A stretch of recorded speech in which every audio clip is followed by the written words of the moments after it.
네, 안녕하세요. 우리 이번 시간에는 1894년 가보년부터 1895년 을미년까지 조선에서 대대적으로 진행되었던 개혁 정책인 가보개혁에 대해 살펴보도록 하겠습니다.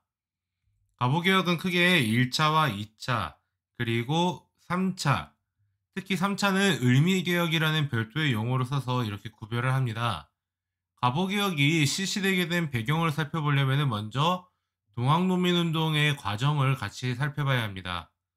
동학농민운동이 전개되던 차에 정부군은 계속 농민군에게 패배를 합니다. 그렇게 돼서 농민군한테 패배를 하게 되자 정부군은 진압을 위해 청나라에 군대를 요청합니다. 그리고 청나라는 군대를 파병함과 동시에 텐진조약에 의거하여 일본에 군대를 파병한다는 사실을 통보합니다. 그리고 일본은 텐진조약에는 명시되어 있지 않지만 제물포조약에 있는 공사관 경비를 명분으로 내세워 조선에 들어오게 되고, 이 상황을 보게 된 정부와 농민군은 바로 이들을 물리쳐야 된다라는 공통분부가 생기면서 전주화약을 체결하게 되고, 바로 이때 교정청을 설치해서 독자적인 개혁을 실시하게 됩니다. 그러나 일본은 이제 계속 교정청을 제끼고 자신들의 입맛에 맞는 개혁을 실시하려고 하고, 더 나아가 청나라한테 같이 조선을 점령하자고 이야기를 하지만 청이 거부를 하자 경복궁을 점령하고 청일전쟁을 일으키게 됩니다. 그래서 경복궁을 점령하고 청일전쟁이 일어나면서 이제 수도 서울에서 청나라의 영향력은 없어지게 되는 것이고요.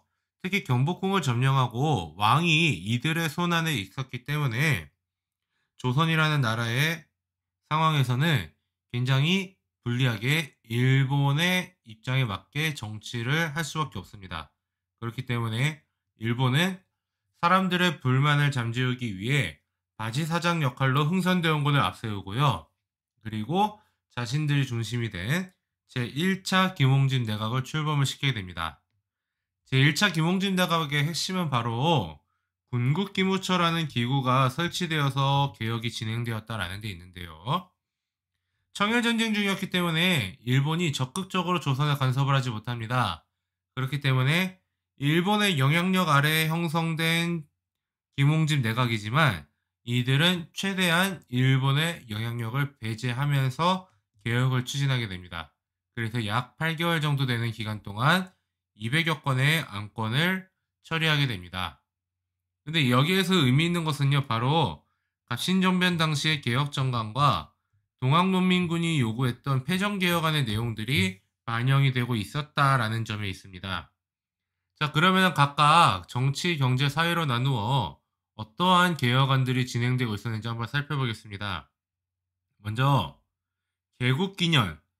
자, 조선이 개국한 1392년을 기준으로 해서 올해가 개국 몇 년이다, 이렇게 연도를 표시하는 개국기년을 사용합니다. 우리는 그동안 중국과 조공채권 관계에 있었기 때문에 이 조공채권 관계의 실상이 형식적이라 할지라도 중국의 연호를 사용해 왔습니다. 하지만 중국의 연호 사용이 아니라 개국기년을 사용함으로써 자주국이라는 것을 명시를 하게 됩니다. 그리고 국내부라는 관청을 설치하면서 왕실 사무와 국가의 정무를 분리를 시킵니다. 그러니까 기존에는 왕실의 일들도, 국가의 일을 왕실에서 컨트롤했다면 이제 그게 아니라 왕실의 일은 왕실이 따로 국내부에서 처리하고요. 국가 업무는 따로 처리하면서 왕의 권력을 제한을 해 나아가게 됩니다. 그리고 6조를 파라문으로 개편을 하고요. 그리고 과거제를 폐지하면서 일본식 관료제도를 도입하여 근대적 관리 임명제를 실시하게 됩니다. 여기에서 이 과거제 폐지 같은 경우는요, 우리 고려 시대에 고려 광종 때 최초로 과거제를 실시한 이후로 1000년이라는 시간이 지나서 폐지한 것으로, 그동안 과거제는 약간의 변화만 있었을 뿐 실질적으로는 이 동아시아 사회에서, 특히 우리나라에서도 굉장히 효율적으로 운영이 되었던 관리 선발 제도였다라는 데 있어서 의미가 있습니다. 그리고 이제 경무청을 신설하면서 경찰제도도 도입을 하죠. 그리고 경제 측면에서는 국가재정을요, 기존에는 뭐 각 기관들에서도 독자적으로 징수하고 그랬는데 이제 그게 아니라 탁지하문에서 일원화시킴으로써 이제 탁지부에서 중심으로 운영이 되게 되고요. 그리고 두 번째로는 이제 조세 항목들을 여러 잡다한 것들 이런 것들을 제끼고 지세와 호세로 통합을 해 나가게 됩니다. 토지세금과 개인별로 부과하는 인도세 이런 걸로만 딱 정리를 했다라는 이야기입니다. 그리고 세금을 예전에 쌀로도 냈던 것이 이제 그게 아니라 급납화, 완전히 현금으로 돈으로만 내게 했다라는 거고요. 그 다음에 은본위화폐 제도를 도입을 합니다. 자, 은이라는 것. 당시에 국제적으로 사용되고 있던 화폐가 바로 은입니다. 은이라는 것이, 은이 화폐로 등장한 것은 이 신항로 개척 이후로 그렇게 등장을 하는데요. 이제 당시 동아시아 사회 자체는 이미 중국이 은본위제로 운영되고 있던지 이미 오래이기 때문에 사실 은이라는 게 굉장히 익숙한 상태입니다. 일본도 은본위제였고요. 세계 통화 자체가 은을 중심으로 돌아갔기 때문에 마찬가지 조선도 은본위 화폐 제도를 도입을 하면서 은의 가치에 따라서 화폐의 가치가 결정되는 그런 시스템을 도입을 합니다. 이것은 조세 급납화를 추진하기 위한 목적도 있지만 일본의 침투를 용이하게 하기 위한 목적도 있었다라는 것을 한번 같이 받으면 좋을 것 같습니다. 사회적 측면에서는 바로 노비제를 폐지했다라는 점이 있는데요. 이 노비제도 같은 경우는 1801년 정조가 죽자마자 그 직후에 공노비를 해방하는 차원에서 이 노비제를 포함한 신분제에 대한 변화가 생기기 시작합니다. 근데 이때 공노비를 해방한 목적은요, 노비의 숫자를 줄이고 양인의 숫자를 늘림으로써 국가의 세금을 낼 수 있는 그런 대상자층을 늘리겠다라는 의지가 반영이 되었던 겁니다. 그러나 이제 개인의 사유재산이었던 그 산호빈을 건드리지 못하고 있다가 이제 이때 와서는 완전히 폐지를 시켰던 겁니다. 하지만 우리나라에서 노비제가 완전히 폐지되는 것은 그냥 간섭적으로 운영되고 있던 노비제가 완전히 폐지되는 건 한국전쟁 때나 가서야 가능합니다. 일제강점기 때까지만 해도 법제적으로는 노비제를 포함한 신분제는 폐지되었지만 여전히 간섭적으로는 그런 개념이 남아 있었는데 한국전쟁 당시에 한국이 초토화되고 그래서 남아있는 게 아무것도 없는 상태가 되고 이러면서 자연스럽게 이 간섭적으로 운영되고 있던 노비제마저도 그런 신분제마저도 완전히 폐지되고 평등한 사회가 만들어지게 된 겁니다. 그리고 두 번째 측면으로는 바로 조혼을 금지시킵니다. 여성들이 뭐 9살, 10살, 11살 이런 때에 나이 많은 사람들하고 결혼하는 이런 악풍습을 폐지시킨 거고요. 그 다음에 과부의 재가도 허용을 합니다. 과부는 남편이 빨리 죽어서 혼자가 된 여성들을 과부라고 하죠. 근데 조선인의 그 성리학이라는 가치관에서 여성은 만약에 재혼을 했다. 그러면은 이거는 성리학적인 그 정조도 잃어버린 거고요. 그 과부한 여성, 재가한 여성의 아들과 손자는 과거 응시 자체가 불가능합니다. 그렇게 해서 이 남성들은 뭐 두 번, 세 번 결혼해도 상관이 없는데 여성들만 재가를 안 된다. 이러한 악법이 존재했었습니다만 이제 그거를 폐지를 하고 과부의 재가를 허용을 한 겁니다. 그리고 고문, 그리고 연좌제 이런 것들도 폐지합니다. 여기에서 연좌제라 함은 만약에 A라는 사람이 범죄를 저지르면은요, 당연히 A만 책임을 지는 게 맞는데 A의 부모인 B, A의 형제인 C, A의 자식인 D 이들한테까지도 책임을 지었던 문제들이 바로 연좌제입니다. 한 개인뿐만 아니라 다수한테까지 책임을 지었던 건데요. 이제 그게 아니라 그런 아픔습까지도 다 폐지하겠다라는 겁니다. 그리고 공문서에 국문 또는 국한문을 사용하게 하는데요. 자, 이렇게 1차 가보개혁에 있어서 중요한 정책들을 이렇게 뽑아봤는데요. 이 내용들은 사실 잘 기억을 한번 해보실 필요가 있습니다. 왜냐하면 조선이란 나라의 시스템을 대대적으로 뜯어 고치고 있는 상황이거든요. 그래서 정치적 측면도 뜯어 고치고 경제, 사회적 측면을 다 뜯어 고칩니다. 하지만 이러한 모든 내용을 다 인지하기는 어렵습니다. 하지만 그 3차 가보개혁 때, 즉 을미개혁 때 이루어지는 개혁안들에 대해서는 그거를 반드시 기억을 하면 1차 가보개혁 때의 이 개혁안들을 대충은 그렇게 유추해 나가면서 구별해 볼 수 있다는 또 다른 특징이 있습니다. 자, 이러한 정책들이 단 몇 개월 사이에 다 발표가 되고 있습니다. 이러한 가운데 있어서 정세 변화가 좀 생기는데요. 바로 청일전쟁에서 승자가 어느 정도 가려지기 시작합니다. 청일전쟁은 1894년 6월부터 발생한 전쟁입니다만 대략 한 5개월 정도가 지난 10월, 11월 정도 되면은 청일전쟁에서 일본이 승기를 잡습니다. 그리고 전쟁터도 조선이었습니다만 이 조선이 아니라 중국 본토로 옮겨지게 되면서 이제 일본에 사실상 승기가 잡혀지고요. 더 나아가서 이 조선 내부에서 벌어지고 있던 제2차 동학농민운동도 동학농민군의 2차 분기도 진압을 하고 나서 조선 사회가 어느 정도 일본이 컨트롤이 가능한 상황이 되니까 내정 간섭을 본격화하게 됩니다. 그래서 흥선대원군을 축출하고 갑신전변 이후에 일본에 망명에 있었던 박영효나 서광범 이런 사람들을 귀국을 시킵니다. 그래서 기존에 있던 김홍집과 그 다음에 박영효를 같이 그 정부 내각의 최고 자리로 올려버리면서 김홍집, 박영효의 연립내각을 수립을 하면서 궁극기무천을 폐지하고 바로 이렇게 홍범 14조라는 것을 발표를 합니다. 홍범 14조는요, 왕이 종묘에 나아가서 이제 개혁을 어떻게 하겠습니다라는 것들에 대해서 발표한 14가지 조항입니다. 그래서 천국에 의존하는 관념을 버리고 자주 독립의 기초를 세운다. 이것은 우리가 더 이상 중국에 사대하는 국가가 아니라 자주국이다 라고 이야기를 하는 것이고요. 그 다음에 두 번째, 왕실 전범을 제정함으로써 왕위 계승의 원칙과 종실 외척의 구별을 분명히 한다. 이 말은 무엇이냐면은 이제 왕실의 힘을 사실상 빼겠다라는 거예요. 세 번째 항목도 그렇고요. 네 번째 항목도 그렇게 됩니다. 그리고 다섯 번째, 의정부와 각 안문의 직무 권한을 명확히 제정한다.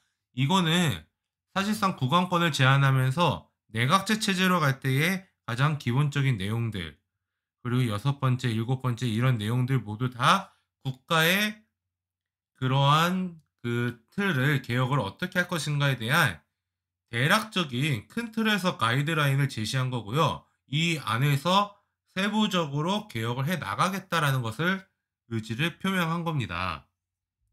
2차 가보개혁도 그래서 사실상 의정부는 폐지하고 내각제를 도입을 해요. 그리고 파란문도 7부로 바꾸고 지방행정구역도 8도를 23부로 바꿉니다. 그리고 훈련대나 시위대를 창설함으로써 이제 군사제도도 어느 정도 손을 좀 대보려는 모습도 보여지고요. 사법권의 독립도 이루어집니다. 그리고 경제제도에서는 근대적인 예산제도도 도입이 되고 관세사나 징세서의 설치, 그리고 징세기관을 탁지하문으로 일원화한 그 흐름이 계속 이어지고 있고요. 그리고 특권상인이었던 유기전도 폐지되고 공납제도 다 폐지되는 모습이 보여집니다. 그리고 보부상 관할기관이었던 상례국도 폐지하게 되죠. 근데 이러한 것들에 대해서 이제 특히 기억을 해볼 거는요. 내각제를 도입한 것과 그 다음에 지방행정구역을 8도에서 23도로 계층한 것, 이 정도만 한번 기억을 해보면 좋겠네요. 근데 중요한 거는 바로 교육입국조서라는 거를 반포를 함으로써 교육제도에 대해서 개혁을 시작했다라는 겁니다. 그래서 학교관제도 발표해서 한성사범학교관제, 수학교관제, 외국어학교관제 등을 발표를 해요. 이 관제라는 거는 뭐냐면은 이렇게 만들겠습니다라는 일종의 법제화 시켰다라는 것을 법제했다라고 생각하시면 될 것 같고, 그래서 한성사범학교라든지 수학교라든지 외국어학교라든지 하는 학교를 설립하면서 근대적 교육을 실시하게 되었다라는 점을 중요하게 보셔야 합니다. 그래서 2차 가보개혁의 내용에 있어서 중요한 것은 바로 이 교육제도 측면에 있습니다. 하지만 한계점은 일본에서 국가 1년 예산의 절반이 넘는 돈을 빌려와가지고 개혁을 실시합니다. 그리고 일본인 고문관 수십 명을 고용을 했기 때문에 이들에 의해서 개혁 모든 것들이 좌지우지 됐다라는 데에 한계점이 존재합니다. 이러한 한계점이 일어났던 것은 바로 일본이 귀국시킨 박영료에게 원인이 있습니다. 일본이 박영료를 귀국시켰다라는 것은요, 이 박영료를 통해 친일 인물인 박영료를 통해 일본에 유리하게 전개하겠다라는 것이고, 이 모든 정책들은 사실 더 나아가서는 일본이 나중에 침투할 때 더 효율적으로 침투할 수 있게끔 했다라는 데에도 그러한 이유들이 있다고 볼 수 있습니다. 그러나 박영료는 나중에 국왕을 좀 시해하거나 하려고 했던 음모가 있었다라고 밝혀져서 갑자기 실각이 돼요. 그 이후로 또 보면 어떤 상황이 벌어지냐면은 청일전쟁에서 일본이 사실상 승리하게 되고요. 일본 시모노세키에서 시모노세키 조약을 체결하는데, 이 시모노세키 조약의 내용 중에 보면은 바로 이 랴오둥 반도를 할양하는 게 있습니다. 자, 여기 지도에서 보면은 대부분의 전투는 1894년 대부분의 전투는 조선에서 벌어집니다. 그리고 1895년 승리한 일본은 시모노세키에서 조약을 체결하고 랴오둥 반도, 그리고 타이완과 이 타이완 옆에 있는 게 펑우 열도입니다. 자, 여기를 이제 할양을 받게 돼요. 근데 이제 문제는 뭐냐면은 이 랴오둥 반도를 노리고 있던 세력이 있었다라는 데 있죠. 그래서 그 대표적인 세력이 바로 러시아입니다. 러시아는 전통적으로 부동항을 얻어야 되기 때문에 이 극동 지역에서 내려오려면은요, 조선으로 내려오든지 아니면은 중국 대륙으로 가야 됩니다. 근데 이제 당시에 러시아가 목표로 했던 것은 바로 이 랴오둥 반도를 조차하는 거, 빌리는 데 있었습니다. 근데 이 자신들이 노리던 랴오둥 반도를 일본이 가져간다. 이것은 러시아 입장으로서는 가만히 있을 수는 없는 상황. 그리고 이거를 어떻게 프레임을 만드냐면요. 일본이 랴오둥 반도를 가져가는 것은 동아시아의 평화에 위협이 된다라는 프레임을 만들어서 러시아는 프랑스와 독일을 끌어들여 삼국 간섭을 벌이게 됩니다. 왜냐면은 이 러시아, 프랑스, 독일 이 삼국이 서로 다 같이 일본에 압력을 넣은 거예요, 국제적으로. 그래서 나중에 러시아의 목표는 이 랴오둥 반도고요. 독일은 바로 이 웨이하이웨이 이 지역으로 가게 됩니다. 그리고 프랑스는 당시에 상해에 조개지도 있고요. 상하이에 프랑스의 조개지도 있고, 이제 베트남을 확실히 프랑스가 차지한 상황이죠. 그렇기 때문에 이 삼국 간섭은 영향력을 발휘하게 되고요. 그래서 일본은 배상금을 추가로 받는 조건 하에 랴오둥 반도를 다시 반환을 하게 됩니다. 자, 이 삼국 간섭의 결과는요, 바로 조선의 정치에도 큰 변화를 가져오는데요. 이것을 보게 된 조선 정부는요, 이제 칠러 내각을 만들게 됩니다. 그러니까 김홍집을 중심으로 한 이 칠러 내각을 구성을 하면서 이 대표적인 칠러파, 친미파 인사들을 등용을 해가지고 결국에는 일본을 견제하려고 한 겁니다. 그렇게 해서 갑자기 이제 칠러 내각이 만들어지고 친일 내각에 있던 박영료 같은 애들이 일본으로 망명하고 다 실각하고 이러는 상황이 벌어지니까 조선의 정치 주도권은 러시아가 가져가게, 그 칠러파 인사들이 가져가게 되는 거죠.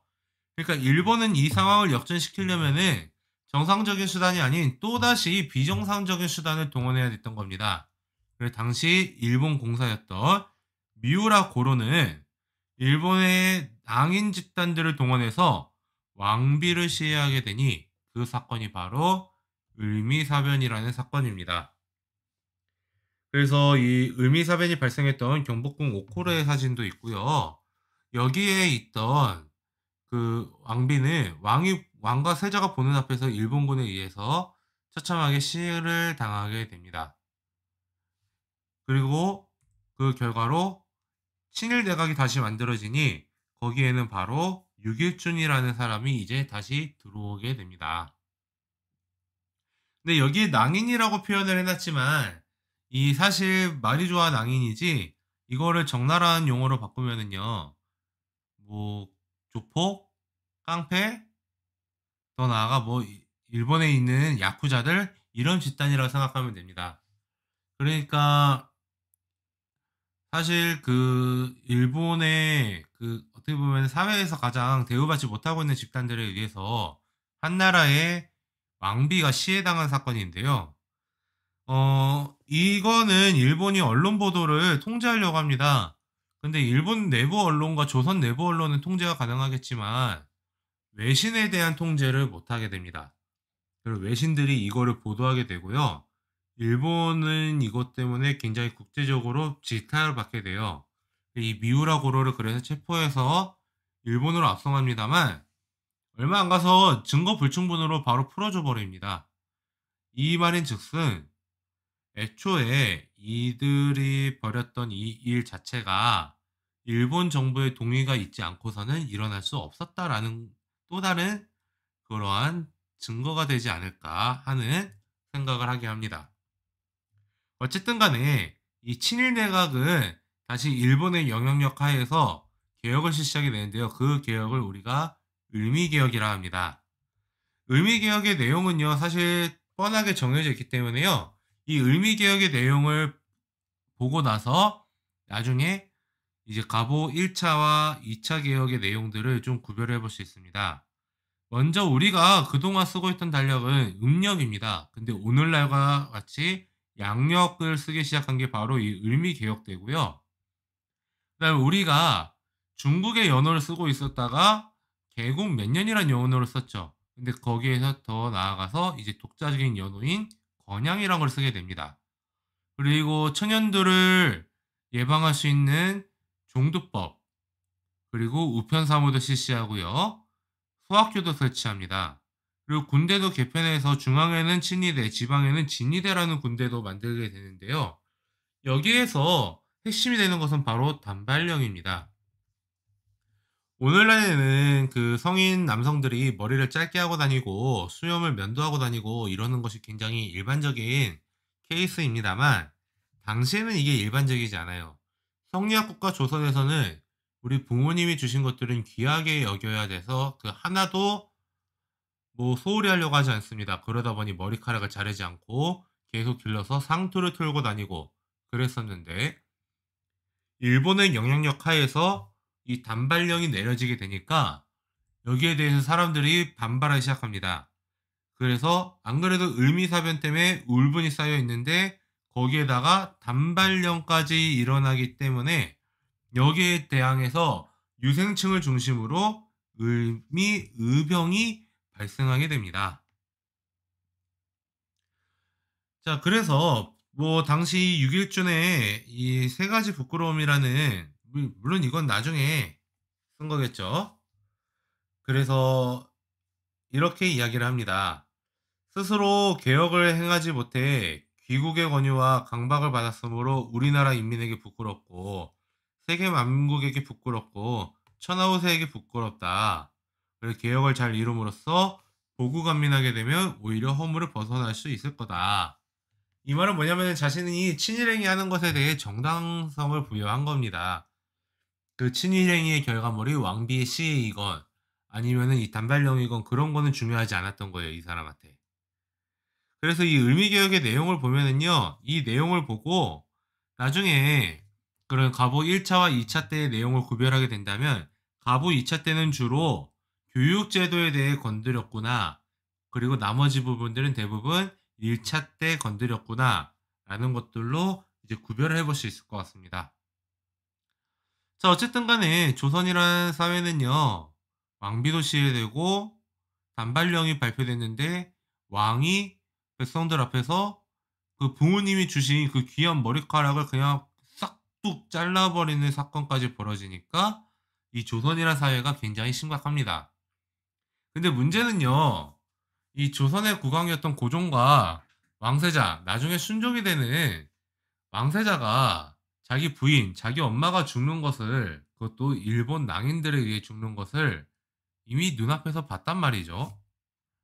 자, 그러니까 이거를 정상적으로 일본 애들 아래에 있다는 것 자체가 사실 그 정상인의 범주에서는 볼 수 없는 일입니다. 그렇기 때문에 안 그래도 이제 그 친미파 관리들에 의해서 이 미국 대사관으로 도망가려고 그 작전을 세웠어요. 근데 그게 중간에 걸려버립니다. 그 사건을 춘생문 사건이라고 이야기합니다.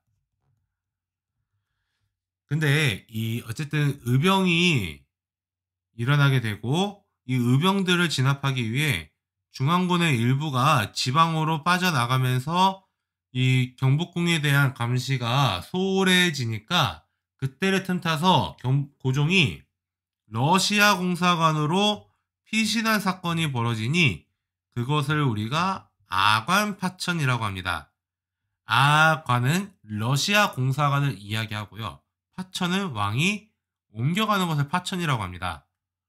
자, 이러한 일을 통해서 이렇게 되는데 이 아관파천을 기획하고 실행에 옮겼던 핵심 인물 중에 한 명이 당시의 친미파 관료였던 이완용입니다. 우리나라에서 대표적인 친일파로 알려져 있는, 친일파면 무조건 이 사람부터 떠오르는데 이완용은 원래 친미파입니다. 그 다음에 이 아관파천 시기에는 칠러로 갈아타고요. 나중에 1900년대 넘어가면은 이 사람은 친일로 갈아타게 됩니다. 이완용에 대해서 새로운 연구에는 어떤 이야기도 있냐면은 이완용이 이렇게 친미 칠러 친일로 갈아타게 된 것에는 고종과의 관계도 사실 있을 것이다. 이완용이 친일파의 대명사로서 가장 질타를 받는 이유 중 하나는 조선이 일본에 병합되는 그 조약들에는 반드시 이완용의 이름이 들어가 있었는데 그 중에 고종이 일부러 이완용을 넣었을 것이다 라고 보여지는 조약들도 있습니다. 그렇기 때문에 이 이완용에 대해서 재평가를 해보려는 사람들 입장에서는 이완용의 움직임 중에 일부는 이완용의 의사가 아닐 것이다 라는 이야기도 합니다. 어쨌든 이 아관파천의 결과로요. 가부 을미개혁을 주도하고 있던 세력들이 제거가 되고 일부는 일본으로 망명을 하면서 개혁이 중단이 됩니다.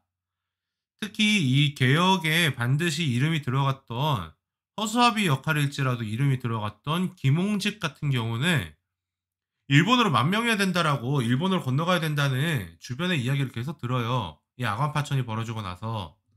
근데 이 사람은 내 나라 조선은 떠날 수 없다. 그러면서 오히려 거기 그 길거리에 나갔다가요. 성난 군중들에 의해서 돌 맞아 죽어요, 결국에는. 근데 그렇게 해서 뭐 어쨌든 조선을 지키려고 했던 뭐 그런 것들도 있지만 이제 어쨌든 국왕이 러시아 공사관에 도망가게 되었다라는 것 자체가 국가적인 체면엔 문제가 생기게 되고요. 동시에 이러한 비상 조치를 통해 러시아가 일본을 견제하는 효과를 얻을 수 있게 됩니다. 그래서 세력 균형이 이루어지고 국왕이 일본의 영향력 아래에 있다가 이제 자신의 이야기를 할 수 있게 되면서 자주성을 상대적으로 높이고 대한제국이 만들어질 수 있는 밑바탕이 되었다라는 측면에서는 조금 다른 의미가 있다고 볼 수도 있겠습니다. 자, 그렇다면 이제 이 가부 을미개혁에 대해서 한번 평가를 해볼 필요가 있는데요. 이 가부 을미개혁은 뭐 조선의 개화파 관료들에 의해 자주적으로 추진되었다라는 측면, 특히 1차 때는요, 일본의 영향력이 크게 작용하지 않았다라는 거, 상대적으로 크게 작용하지 않았다라는 측면이 있기 때문에 의미 있게 볼 수 있고요. 더 나아가 갑신정변 동학농민운동 당시에 이 농민군들의 요구사항이 반영되었다라는 측면에 의미가 있다고 볼 수 있습니다. 그리고 이 평등사회의 기틀을 어느 정도 마련을 해 주었다라는 측면이 또 다른 의미 있는 점을 볼 수 있고, 내각제 실시했다라는 측면에서 전제군 주제를 극복하려고 했구나. 국왕 중심의 모든 시스템을 극복하려고 했구나라는 측면에서는 의미 있게 볼 수 있는 측면들이 있습니다. 하지만 한계점이 존재하는데요. 바로 친일파들에 의해서 성급하게 추진되었기 때문에 민중들의 지지를 얻기가 어려웠다라는 데 있습니다. 그리고 일본의 요구에 의한 개혁이었기 때문에 토지제도 개혁과 같이 농민들의 생활 안정에 있어서 중요한 내용들에 대해서는 반영이 되지 않았다라는 측면, 그리고 국방력 강화나 상공업 진흥을 위한 개혁에는 소홀했다라는 측면이 있습니다. 그렇기 때문에 갑오 을미 개혁은 사실 굉장히 중요한 사건입니다. 그렇기 때문에 굉장히 많은 일들이 일어났고 이거에 대한 평가도 굉장히 냉철하게 내리는 편입니다. 하지만 그 갑오 을미년은요 굉장히 조선 사회에서 다이나믹한 일들이 많이 벌어집니다. 바로 동학 1차 봉기가 일어나고 있고 그 다음에 일본이 경복궁을 점령함으로써 1차 갑오개혁이 실시됩니다. 그리고 청일전쟁이 벌어지게 되죠. 그리고 여기에 대해서 반외세를 내걸었던 동학농민군은 2차 봉기를 일으키게 돼요. 그리고 청일전쟁도 어느 정도 승기를 잡고 동학농민군도 진압을 한 일본군은 2차 갑오개혁을 실시를 합니다만 삼국간섭 이후에 칠러내각이 만들어지자 을미사변을 일으키고 다시 친일내각을 만들고 나서 을미개혁을 진행한 다음에 결국에는 아관파천에 의해서 친일내각이 무너지게 되죠. 자, 이렇게 해서 갑오을미년은 다양한 사건들이 많이 일어났던 해입니다. 이렇게 해서 동학농민운동과 갑오개혁의 흐름에 대해서는 같이 복합적으로 연관지어서 살펴보고 파악할 필요가 있고요. 다음 시간에는 이 아관파천 이후에 조선에 일어난 또 다른 변화의 움직임, 바로 독립협회의 활동에 대해서 한번 살펴보도록 하겠습니다.